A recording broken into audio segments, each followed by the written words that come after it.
Today, we've got another incredible guest. Mussara is a former bride of mine. I had the pleasure of photographing her wedding 5 years ago. And Mussara very kindly offered to talk to us about her experience of planning a wedding and getting married to somebody of a different faith and background to herself and that of her family. There were challenges, there were situations that she had to deal with, and Masara is really open and honest about these issues and the hurdles that she navigated on her wedding planning journey. And it's really nice to hear this honesty and hear this authenticity, but also to hear how she has no regrets, how herself and her husband Roy are really happy with the decisions they've made regarding their wedding, the traditions that they incorporated, the ones that they pushed aside because they felt it wasn't for them. So this is a really, really insightful and wonderful episode.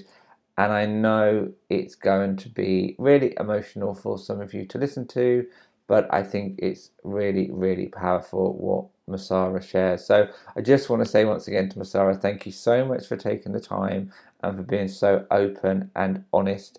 It's made for a really special interview, and I hope you all enjoy it as much as we did.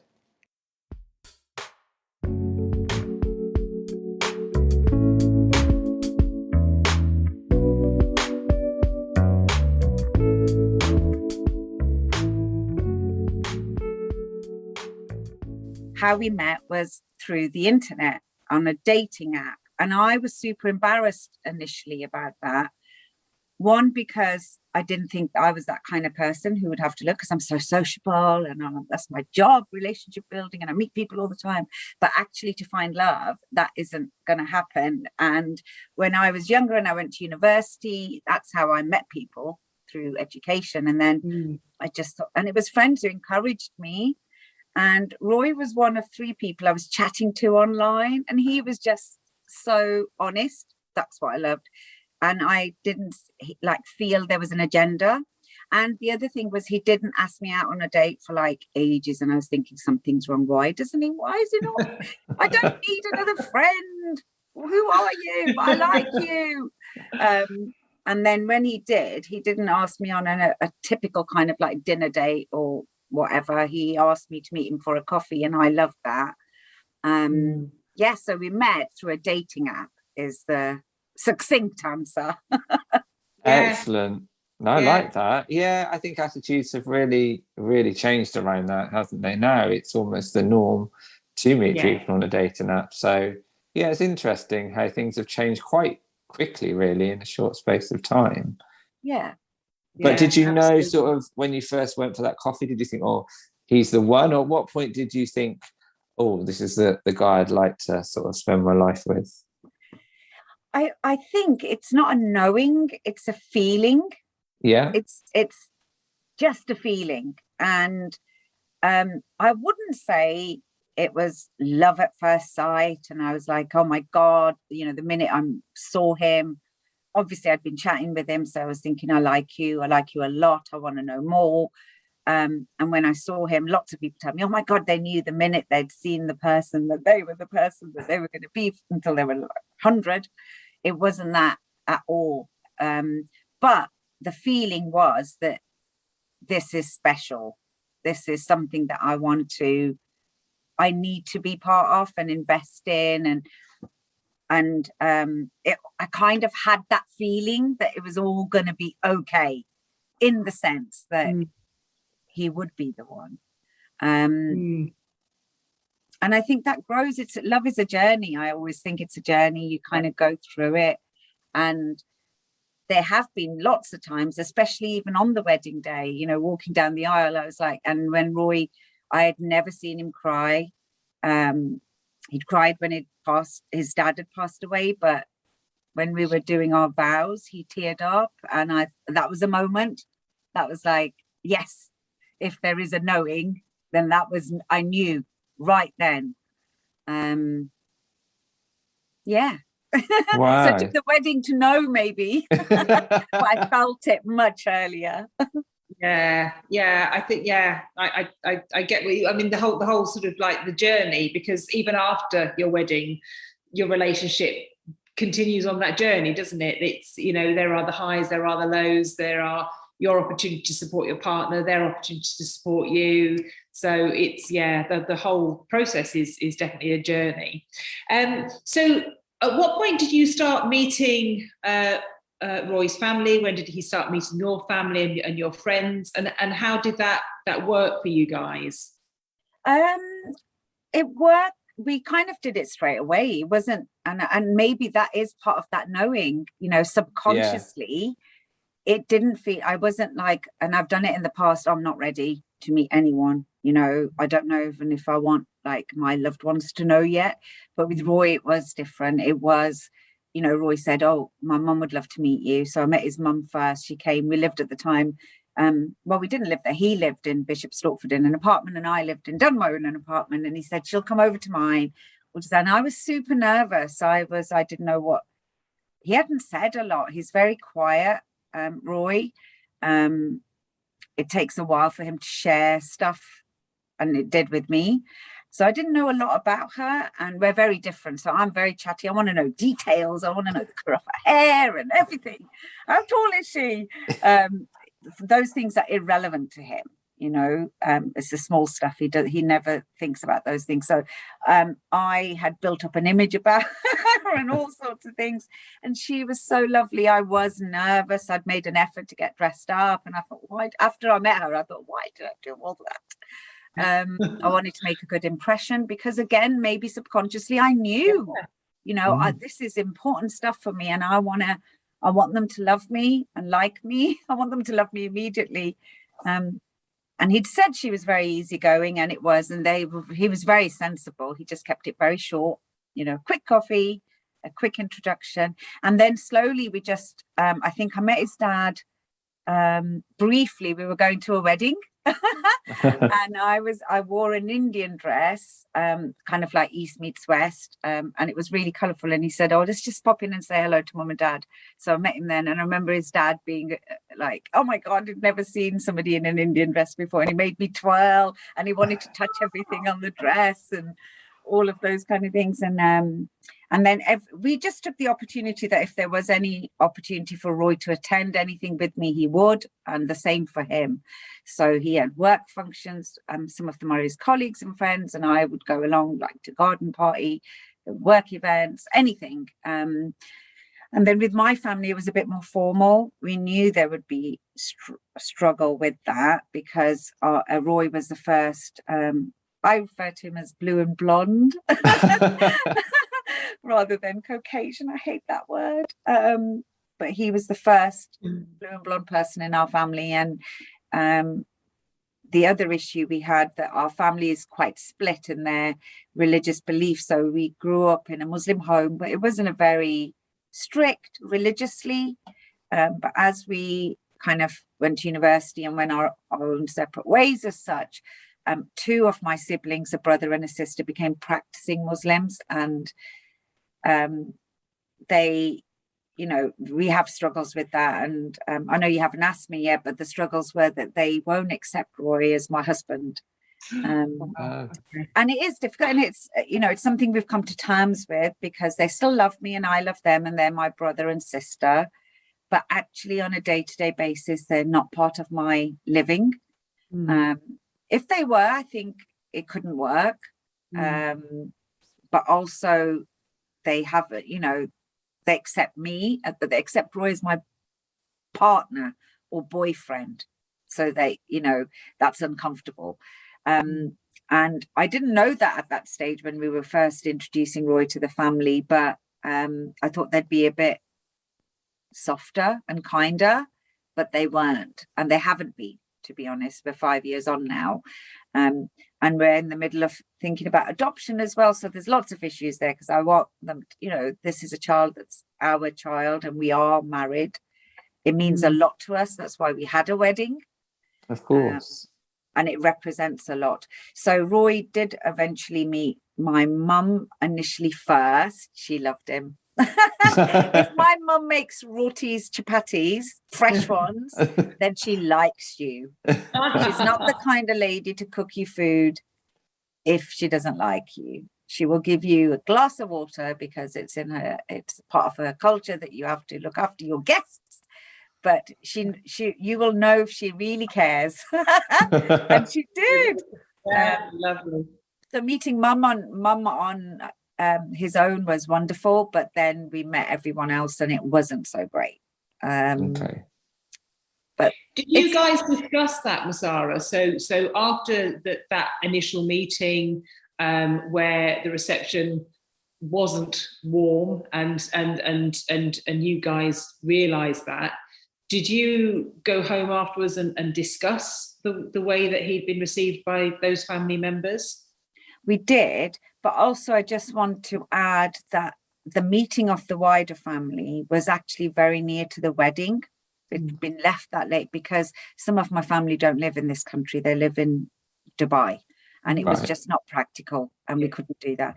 The other thing that happened with us is that even though I felt and I knew, and Roy felt the same, and he proposed to me in December, and we were married in the August, and we knew we wanted that. We knew that we wanted it to be quick. We didn't want to wait, and we knew also that if we did it properly, according to what everyone else thinks a wedding should be, it should take a year. It deserves a year of planning because there's so much. I didn't realize that when I started planning the wedding. And that event of meeting the family happened between the engagement and the wedding. So it wasn't a long time. So we didn't have a lot of time to think. And we'd already planned. I'd planned for all of them to be part of the wedding. And actually, it turned out that they didn't attend. Okay. And I'd gone as far as, part agreement from them was that they would attend, in the sense that my nieces were going to be bridesmaids. My sister, one of my sisters, was going to be a bridesmaid. The other one didn't want to because she is practicing Muslim and covers, and it wouldn't work for her. And the other thing was that she didn't want to be in the church. Okay, so lots of difficulties. And that all came up after, kind of once we'd met, and we knew that they weren't going to attend. Well, some said they would and some said they wouldn't. It got very complicated. And even on the day, we still didn't know whether they would or they wouldn't. And I know it sounds very stressful, but actually for me and Roy, both of us, we'd decided quite some time, probably a few months before the wedding date, that whatever happens, we're going to go through with this. And we're going to go through with it the way that we want to. And the wanting was that I wanted to be married in the presence of God. It didn't matter what the venue was. Sorry, I've got something come up on my screen. Oh, you're back. And for Roy, that wasn't important. He's a scientist. Okay. Yeah. And so our decision that we would have the wedding that we dreamed of, mostly my dream, I have to say, more than the actual wedding, but whatever, that it would happen. Do you think you would have been as strong in carrying through with that if you'd got married at a younger age? Do you think that would have? No. Yeah, you're so right, Ross. I think if I was in my 20s or 30s even, I think that comes with time, doesn't it? It's that whole, as I've said about discussing openly about how we met, 5 years ago, so I've grown in those 5 years. And sometimes I think I know it all, but I don't at all. I learn something new every day. There's no chance that I would have buckled, and the pressure of upsetting key people in my life, my dad obviously had passed away at this time, and I don't know if him being alive may have changed things. But actually, their religious faith that chooses this decision that they made was even stronger and stricter, if I don't know if that's a good word, when we were in our 20s and 30s. They've softened and mellowed. Okay. So actually, you know, my fear would have been in my 20s and 30s that they would have disowned me. And we do hear of this happening with some families. Doesn't matter race or religion or creed, but it does happen where some families are so against a partnership of love that it could be same sex, it could be anything. But yeah, my fear would have been that I would have been disowned, and I don't know if I could have made that choice. So I was fortunate that the choice wasn't Roy or them. The choice was, some of them were like, yes, but some of them were like, no, we accept you as a couple. You can be part of our lives, but we will never recognize him as your husband. So in a way, it's a blessing, I suppose. The fact is that we are in each other's lives. And I wouldn't even say, one of my friends asked me the other day whether I just tolerate that, which is an interesting question. Is it something I tolerate, or is it something that there is some acceptance around and peace with? And I have got to that point. I think initially it was just a tolerance, you know, okay, it is what it is.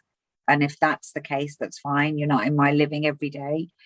But as I've got older and wiser, and the pandemic has touched that as well. It has made lots of us think about what's really important. Sure. And what's important is that I still have a relationship with my sister and her 4 gorgeous children, and I see them regularly, and my brother with his 6 children, and my nephew getting married recently, and I'm a great aunt. Wow. The nephews there, I know. And that's what's important. Yeah, absolutely. And so in a way, you've kind of, you know, that there are challenges in there, in as much as you say, you know, they won't accept Roy as your husband, but you kind of worked a way that both you and your siblings can be happy with the way things are. Nothing's going to change, but you can be happy with the way things are. Yeah, that does make sense. So you mentioned that you wanted to get married in the eyes of God. You chose to get married in church. Did you, when you decided that you were going to get married, did you guys have a very clear idea of how you wanted your wedding day to be, how you wanted it to look, any particular elements that you really wanted to have in there? Yeah, we knew we didn't want a formal wedding. That was very important. And I'm very controlling. So I couldn't hand it over to a planner as such.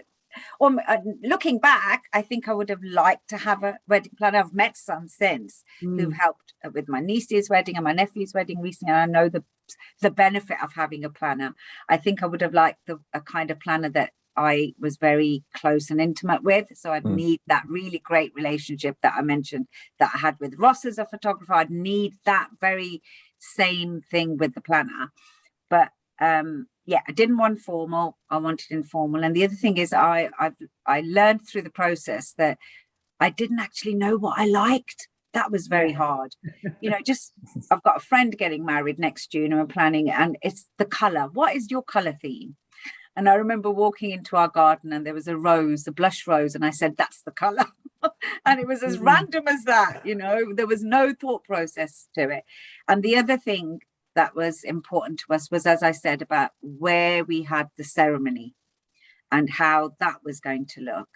And you say I chose the church. It wasn't a simple decision. And I'd love to talk about that because that's important in our marriage and our relationship. So I grew up in a Muslim home.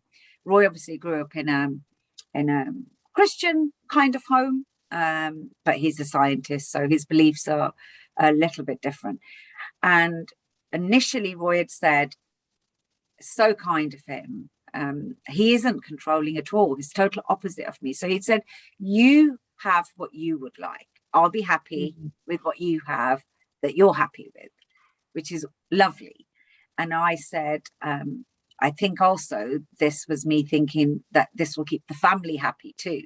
So I said, well, we'll have the ceremony with a Muslim priest. We'll do the ceremony and then we can have the reception. But but we approached a Muslim priest, and my mum is so funny because she always says, don't tell people about this, but it's a fact. You can Google this if you like, so it's nothing to hide. But mum's always, don't say this about Muslims. But mum, it's a fact. And my mum is illiterate, so actually she didn't know the details of the intricacies of a Muslim ceremony. So I did approach a Muslim priest, but what he said was that he wasn't willing to marry us. Well, not willing, he couldn't marry us because Roy was not a Muslim. Right. If Roy became a Muslim, we could be married. Now, that was never going to happen. I love Roy, and I love Roy as he is. And I love that he is who he is. And there's no part of him I want to change, even if it means that that was the only thing that would get us married with a Muslim priest. But the awfulness of the situation was that he also added, the Muslim priest, that if it was the other way around and I was a male, that he could marry us. Oh. So that made even less sense. And in fact, made me very angry, because that's why I talk about it openly, because I think people don't know. Mum didn't know. I didn't. No. Mum didn't know. Mum did. She said that, well, it's quite easy to become a Muslim. You just say, I'm a Muslim 3 times. I said, Mum, it's more than that. Aren't you interested in the fact that Roy has an understanding about himself and his purpose and his connection with his higher power, rather than say 3 times I'm a Muslim and I'm a Muslim just to get married and have a Muslim ceremony? But yeah, so we didn't understand that the irony of, like, you know, if I was a male, it was okay. And right, yeah, God is all loving in my eyes, and there's no way God would be thinking about silly things like that. Yeah, not interested. Who you are, where you are, do you want to be married, and you know, and the belief system. So then the struggle was, how do we get married in the presence of God when a Muslim priest won't marry us? So we lived in Thaxted at the time, and we approached the vicar there, and he was lovely. And it's very funny, actually, because our very first meeting with him, Philip, was at his home in Thaxted, and we went up and we booked the meeting, and he said, come over, have a cup. And I love that. He's kind of a supplier, I suppose, because there is a payment. Yeah, of course. Invoice. Yeah. I never thought about that until now. And he's an amazing man. You know, I felt him the minute I met him. But Roy was hilarious, because he was thinking, oh, we're having this meeting, and we knew there was going to be some discussion around who we are and our faiths and marriage. We understood all that. But Roy had thought that we were going along, and the whole question in the meeting was going to be around Mussara being a Muslim, and Mussara wanting to get married in a church, and how dare she, and why, and all of this, and you know, she's a Muslim, an imposter, blah blah. But when we got there, that was not the essence of the meeting. The meeting was, in fact, about, and Roy nearly fell off the chair, it was all about Roy. Because Roy so he'd got me rather worried, Roy, because I was thinking, how am I going to explain, and trying to think, you know, use less fluffy words, Mussara, be very succinct, and try and help the gentleman understand your reason for being married in a church. And which is what I've just explained to you. Those were the reasons we couldn't, and we've come to you. Can you marry us? And the importance of being in the presence of God. So it was about Roy, and he had only recently actually signed his divorce off, and his duty as somebody marrying us is to make sure that I didn't cause the breakup of that relationship. Oh, wow. They do ask you, the timing, and you know, basically that I haven't gone in and, you know, broken up this lovely relationship. But Roy and Anna, her name was, had, you know, separated many years ago. They just hadn't done the formalities, and it was all friendly and absolutely fine, but he just hadn't done it, and then thought, oh my God, we're getting married, I better do it if I want to marry Mussara. So the whole meeting was, you know, it was so funny afterwards, because Roy was like, oh my God, I really didn't think it was about me. It was all about Roy. and the questions were all aimed at him, you know, and asking about his relationship, his first marriage, why it failed. It was interesting, the questions they did, you know, why did it fail? What have you done? What would you do differently? Because for them, for Philip, he was saying it's very important to help nurture that relationship. That's part of his role, is to almost like a counselor, if he can be, and if somebody allows that relationship to go that way. But yeah, it was very funny. So when we, what I loved about Philip was he totally understood, you know, that I am a believer. I do believe in God. And he beautifully incorporated that in his little speech in the ceremony as well, just bringing both cultures together and that we're all one, you know. And that was very, even though the people that I wanted to hear that weren't there, I'm so pleased he still said that. Of course. And he was very understanding, and he just said, I'd love to marry you both. I'd be happy to and delighted to, and be something different for him as well. And there was no request for me to become a Christian in order to do that. So, you know, it kind of like was a perfect ending for me, because it's exactly what I wanted, was somebody ordained and, you know, to be blessed in the presence of God. Yeah. And who understood your relationship. I mean, it sounds like he understood the relationship that you and Roy had, and the ceremony reflected that. How wonderful. And it's a beautiful church. It was a beautiful church. And the other thing that was beautiful were your dresses. When did you decide? Because Mussara had 2 dresses, Heidi, so that was a real highlight. Quite right. At what point did you know that you wanted 2 dresses and to incorporate, certain parts of both cultures?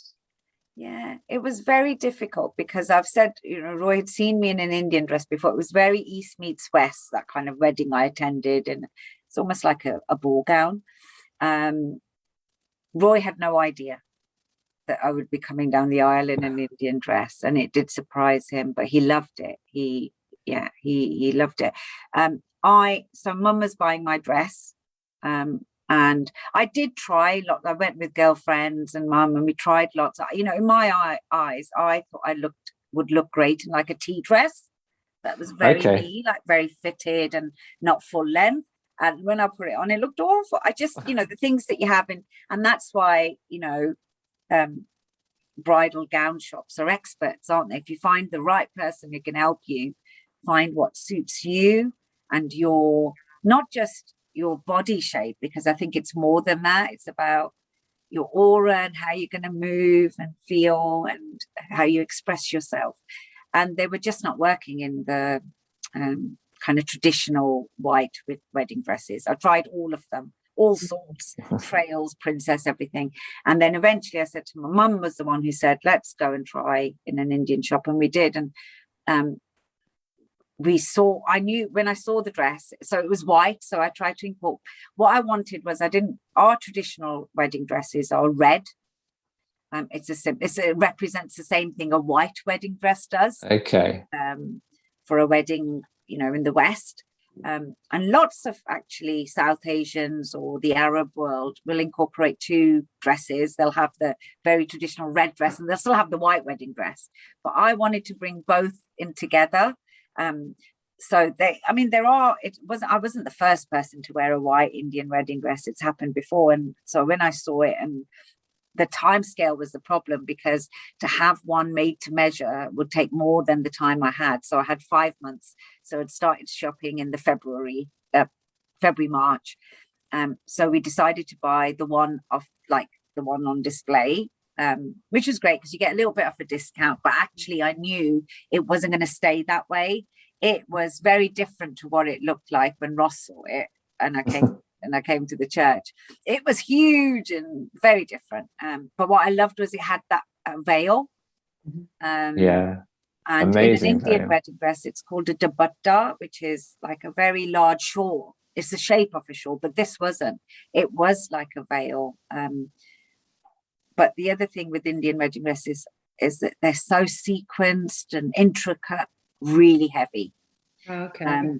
I have a wonderful seamstress who did attend the wedding ceremony, because that's another tip I always share with people, is that just make, if you're in a church, it doesn't matter the number of people that come.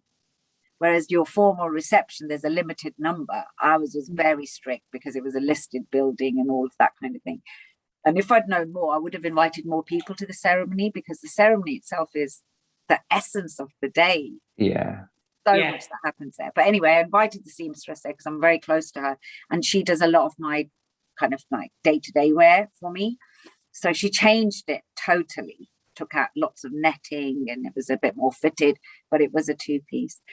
And I hadn't decided on the second wedding dress until I had, I think, the second or third fitting with her, because it was very, very heavy. And I was thinking, oh my God, this is why in Indian weddings, you often see the bride sat all day long because bless her, she can't move. It's like, how do you take this dress with you everywhere? But I'd had the second and third fitting, and I thought maybe it will get lighter, the weight, as like bits of material left and all sorts of netting went, but it didn't. It was still very heavy. And then I just spoke to a couple of girlfriends, and I thought, and they were like, why not have a second dress? Oh, why wouldn't you? If you can. Yeah, absolutely. Yeah, of course. Because there's a budget, obviously. And I thought, yes, I'm going to have one. Is the biggest reason is I'm not going to be able to enjoy the rest of the day. I don't want to sacrifice this dress because this is the dress I want to be married in, but I want to party in a different dress. And then again, the struggle starts, because having that is lovely to say, yes, I'm going to go for it, have the two dresses, and it sounds kind of almost extravagant a little bit, but then the journey starts again, and you're like, oh my God, what dress, which one? And I'd seen some Christina Wu, she's the designer of that second dress, and her price range is amazing because you've got the lower end and the higher end, and all it is again is that weight and the intricacy of the kind of handwork. So I knew the one I wanted, and then I couldn't source it because it was in America, and then I found a bridal shop in Earl's Cone that said they could do it, and then I was worried whether it would arrive on time, and then I was worried whether the whole thing about where they left too late for the fitting, because you still want it to be right. But I don't think Roy knew I had the second dress until the day either. Okay. So after the ceremony, we had the photographs, which is a wonderful idea to do them. Everyone's fresh and looks really good. That's it, exactly. That was a good touch by you, Ross, because, I didn't have to think. It was just, and also the windmill was so close. So, the venue was perfect for the group shot as well. But yeah, they did all look immaculate. And then I said to him, we're going to be going back to the house because I need to get changed. But it was lovely because it gave us a breather just to be by ourselves. Yeah, and totally. Actually, I didn't appreciate that I needed that or wanted that. I hadn't thought about it. All I knew was I was going back to the house to get changed, and I would need a bit of time. But I'm so glad I did. I've kept both of them. Good. They were both stunning, absolutely stunning. I have to reshare the photos, I think, and I know Heidi will be keen to have a look at them. So I would love to see them. I would absolutely love to see them. And yeah, any opportunity to wear more than one dress for Sarah, I think that's a fantastic idea. 3 Absolutely. dresses. No, absolutely. I tell you what, though, one of my things I was not happy with on the day afterwards and reflecting was that the bridesmaids, some of them changed. I was happy to change. Yeah. But I was not happy that they changed. I was like, but it was, my maid of honor, she'd just had a baby, and, she wanted to be comfortable, and I get all that. But I was like, no, I want it all to stay like for longer. Yeah, absolutely. Absolutely. So, I mean, it sounds like you had a very positive experience when you were planning your wedding. Looking back, do you think that there were any assumptions made during the process? Did any suppliers assume that you would want things a certain way? You were talking about traditions. So as a Muslim woman, were there any sort of, oh, she'll obviously be wearing this, or she'll obviously be doing that? Do you feel in retrospect that happened at all during the planning process? No, I mean, I think everyone that attended the wedding was surprised I was in it, because they'd hardly ever seen me, I don't think, ever in an Indian dress. So it was surprising. And I had so many comments about the dress, and I didn't really think about how much of an impact it would have, and it was such a conversation point. And the second one, the surprise of coming in a different dress as well was like, and then some people like, oh, we should worn that, kept the other dress on, wanted to see it more. But nobody kind of made any assumptions because I was a Muslim, I think. In fact, it was more that I was thinking, I am of South Asian, I'm born and bred in this country, but I'm evidently South Asian. And I was surprised that it was more me, I think, than others. I was thinking the pressure on myself about expectations, and whether I'm doing justice to my culture. Am I letting go of things that are they or are they not important to me? So I had some personal kind of turmoil in my head, so kind of separating what you felt pressure to sort of conform and then just to be true to you, I suppose. Was it sort of where so one well stopped put, and one those are that's exactly what I want to say. Yes. And Indian South Asian weddings are very different. The I do part, the ceremony, the actual words, very similar, apart from in a Muslim ceremony, you repeat it 3 times. You have to say yes 3 times because you might change your mind. But other than that formal part, and it's less ceremony. So the church had, we had songs and music and singing and prayers and blessings. That doesn't happen. Right. It's more about the party and the reception and that kind of thing. The only, being who I am, the only supplier that there was a little bit of a struggle, and actually my most difficult, stressful work with the supplier was with the food. Okay. And it's a learning, really. And again, it comes back to not having enough time, that meeting of face to face. When I saw Ross before I decided he was going to be my photographer for my wedding. I just wanted to meet him because I saw him at work as a photographer, and I was so wanting to know more about you. And then when I learned that you did do wedding photography, then it was always going to be you. But you got to know us. It was all subtle. It wasn't that you were like, here's a list of questions and I need to know these things, Mussara. No, you just got to know us over a process of time. And that came from that face-to-face meeting with you. Yeah. In our home, I think that was important because you get a feel for us. You do. I think you had a sausage sandwich. I think I did have a sausage sandwich. I think you had a sausage sandwich with brown sauce. And it was lovely because you said yes. That'll sway me anytime. But that is part of getting to know each other, isn't it? And with the food supplier, I did insist on everyone that I worked with, anyone I was paying with an invoice, I wanted to meet. And the first supplier, coming back to the Muslim South Asian thing, made assumptions and actually upset me. I remember feeling upset because she prepared the menu. I gave her freedom to prepare the menu, telling her I wanted informal. My biggest fear was that the venue we'd chosen, because we had only, 2 or 3 months to decide. We'd got engaged in the December. Most people have a year to plan, save the date, that kind of thing. And we didn't want that. It wasn't that we didn't have that. We didn't want it. We wanted to be married as quickly as possible. So venues were limited because there wasn't the availability. And the venue that we did have was a Guildhall in Finchingfield, beautiful place. but they didn't come with catering. It wasn't, you know, and I also didn't want the formal thing, so that dictates that. So I had to find a caterer. You go by recommendations, and the first person, all I'd said was informal. And the key thing for me is I don't want it to look like a buffet.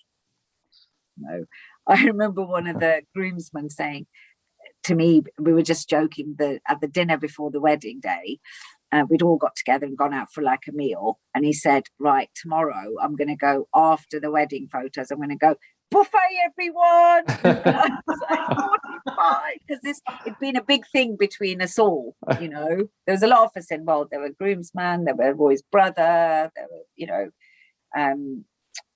and they knew that that was my pet hate, because I wanted it to be posh. I wanted That's fair enough. It's just honesty. Honesty is that I wanted it to be luscious and gorgeous, and you know, we had limited space, and you know, there was the venue had said no more than 75 people because the floor will cave in.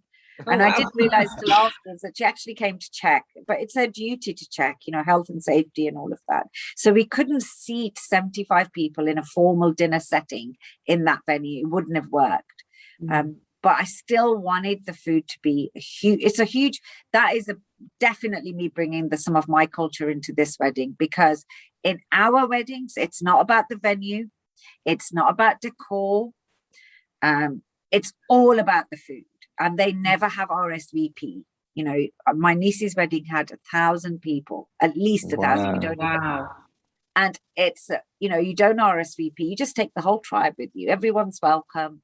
But it's all about sitting down and eating a meal together, because that whole breaking bread together, getting to know each other and understand two families coming together. But I wanted the food to be beautiful but tasty. So that was kind of, my brief was simple really, and I gave her freedom, but she'd made assumptions. So she'd made assumptions that I wouldn't have chicken or I wouldn't have beef because it had to be halal, but it didn't have to be. That wasn't, you know, as long as it was clear. At that time, I thought a lot more Muslims were coming than who did on the day, including my family. So it was important for me to have everyone catered for. So as long as it was clear, you know, that it wasn't kosher or halal, then that would be fine. But I wanted a variety and I wanted choice for everyone, but still be stylish. No sausages on cocktail sticks. That was my, you know, the fear. You know, the 70s and 80s, those kind of wedding buffets, beige. And that upset me, because I said to her, well, where's the choice and where's the variety? Oh, because, you know, you're Muslim. And then I thought maybe I shouldn't have said to her I was a Muslim, but then I thought it was important. I did say that there were going to be Muslim guests because they're relevant when it comes to food. And it just, I knew it didn't feel right. And I really struggle with saying no to people. It's my, you know, the whole people pleasing element of me. So I struggled with having to tell her, I'm sorry, if I hadn't paid a deposit, but I was willing to pay her something for her time, because she deserved that. Everybody deserves that. It's her professional life. But I don't want you anymore. And I did it face to face. I asked her to come to the house. And I said, it's not working. And actually, do you know what? What surprised me was that she wasn't really bothered. And I found that interesting, because the food supplier, the caterer that we did choose, was amazing and has gone on to do so many other things, because she is a relationship builder and she loves people. And not only did she deliver the most beautiful food and use flowers and decorated, but I've given her other business. And I remember turning up at a charity event. Obviously, I work in the third sector. And I said, I'm sure that was my wedding caterer. And I went into the kitchen and it was her. I was like, she goes, just been, you know, networking. And it was a lovely event. But she'd been given that business because she, you know, I'd recommended her to so many people. But what she did differently to the first caterer was very much like Ross. She came and was very... just wanted to get to know us. And from that, she managed to get everything she needed. Obviously, she had to ask some kind of formal questions, here's 10 choices of dessert, which ones are your preferences? But the style of delivery and how I wanted it to be displayed and the kind of service I wanted, because my other fear was all the guests were going to arrive at the venue, and I was going to be with Roy, doing our photo shoot. And I didn't know how long that would be, and I wanted to know that everyone was going to be welcomed and, served well. Yeah, it's interesting you talking about the suppliers getting to know you, because I think that is important for suppliers, is that if you make assumptions about any of your customers, then you run the risk of making the wrong assumption. And we've interviewed same-sex couples, and that sort of assumption that because you look like this, or you are of this faith, or then it must be that you will want. So it is really, I think you're absolutely right, Mussara, it is about that relationship building. It is about suppliers just finding out a little bit about their client so that they can best represent them and what they expect from their wedding day. So it's very interesting you saying about, the ones where you had the face-to-face meetings, those were the ones that understood you and Roy and what you wanted on your wedding day. So yeah, it's such a special day, isn't it? And everyone that was involved. One of our big things when we were planning that was important to us was whoever is at the wedding, we want them to be in our lives for the rest of our lives, and especially important with the photography was that I didn't want to look through our photos and I still need to do my album. I'm pants with Ross. You do still need, 5 years later, you do still need to do your album. 5 years later, we'll get there. We will get there. We still want one. I think I'm designing them as I speak. I've actually got a tab on my computer because I'm just designing one now. So if you're timely. always working. And actually, I think, Ross, we were at the point of just deciding the order of the photos. That was it. I think we chose the color. I'll have to pull out those emails. I need pushing. My life is so crazy busy, and I've got long to-do lists from about 10 years ago. There's still items on there. Sorry, what did you say, Heidi? And I've forgotten now. It really was just interesting what you were saying about suppliers not making assumptions. Yeah. And I think this is where a lot of relationships between suppliers and clients falls down, because if you make assumptions about people, then you do run the risk of absolutely destroying the relationship before it's even begun, really. Absolutely. So I was just saying about the important thing for us, especially with the photography, is like looking at those photos. Even now, when we've looked through, I've got one of the girls, the Muslim girls that did come to the wedding, Seema, is coming this Sunday with my sister and a couple of other friends, and it's the first time some of them are going to see the wedding photos. Wow. And I want to look at those photos, and everyone still in those photos is still in our lives and is still precious and special to us, because it was something that actually Roy said that got me thinking, because he said that he didn't want to see people on our photos 20 years down the line and like, oh, who are you? And where did you go in our lives? I know we can't guarantee that. And I know there's life and death and those things come into play. But also, it's so important that, I know budgets also, it's difficult, isn't it? Because I've got a friend I'm helping to plan a wedding, and there is a budget and she's struggling because they're Italians and they have big families. And where do you draw the line? Because actually per person, I think her cost is about £100 per person. It's working out, Wow. And it's a lot, isn't it? The more you add. And there is that. And I know in my culture, as I said, there's, loads of people that you don't know intimately. They just came along to the wedding.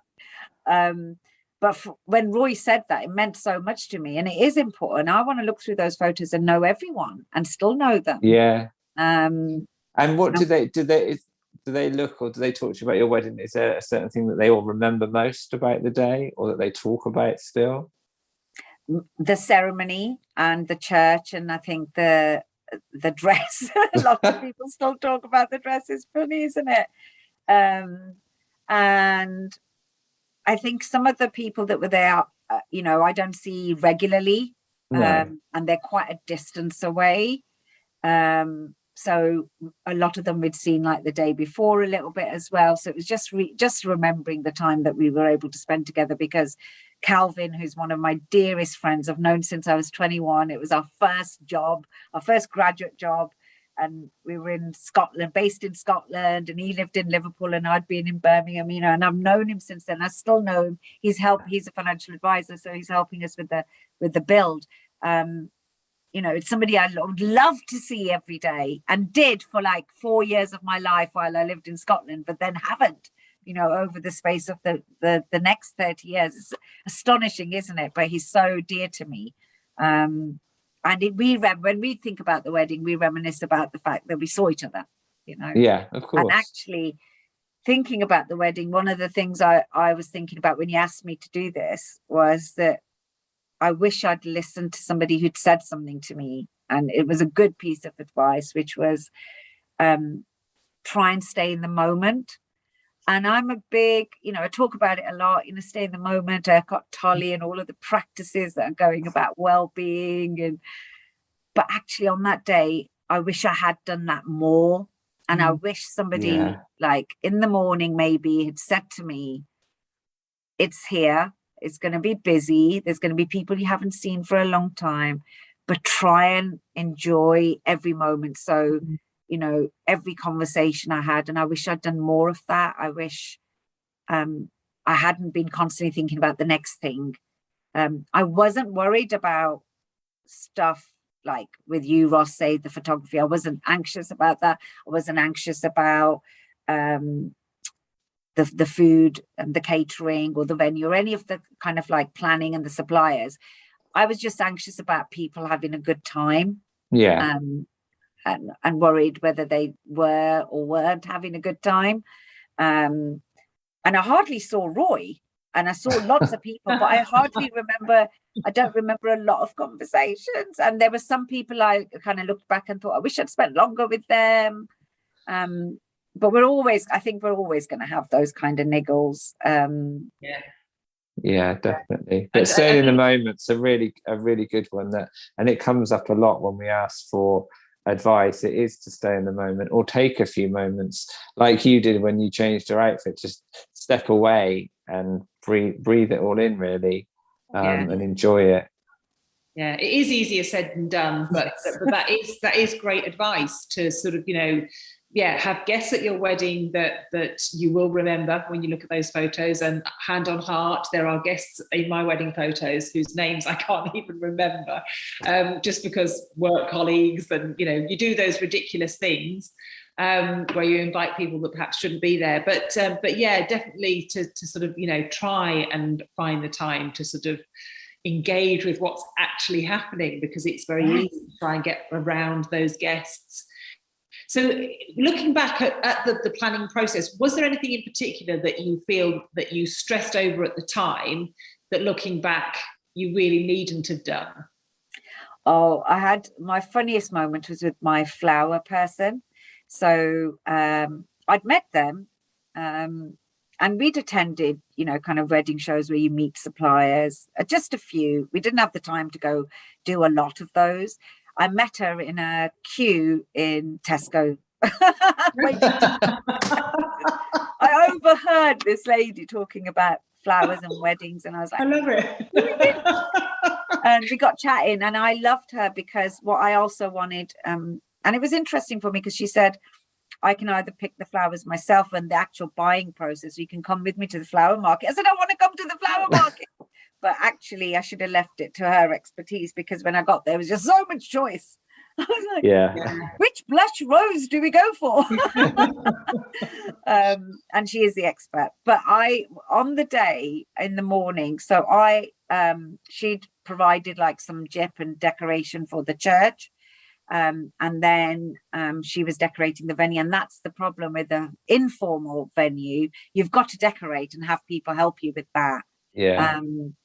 And you can't do it on your own. The whole process, actually, the whole planning process, a big thing for me was that I thought I could I'm controlling, so I thought I could do it on my own. You need everyone. I need a Ross, and I need, a Katie doing this, but I need everyone to help.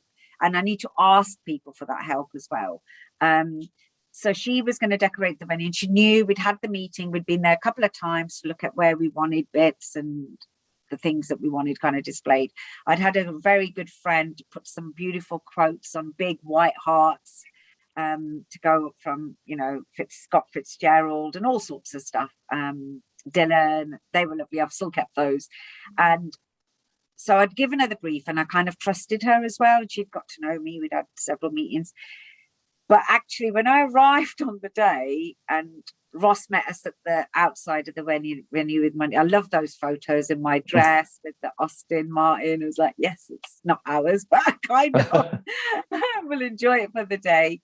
And you've got some lovely pictures of the MG, I think, as well. Yeah, that's right. Yeah, classic cars are important in our family because it's always. And my wedding present is an MG. A green MG. Wow. It's beautiful.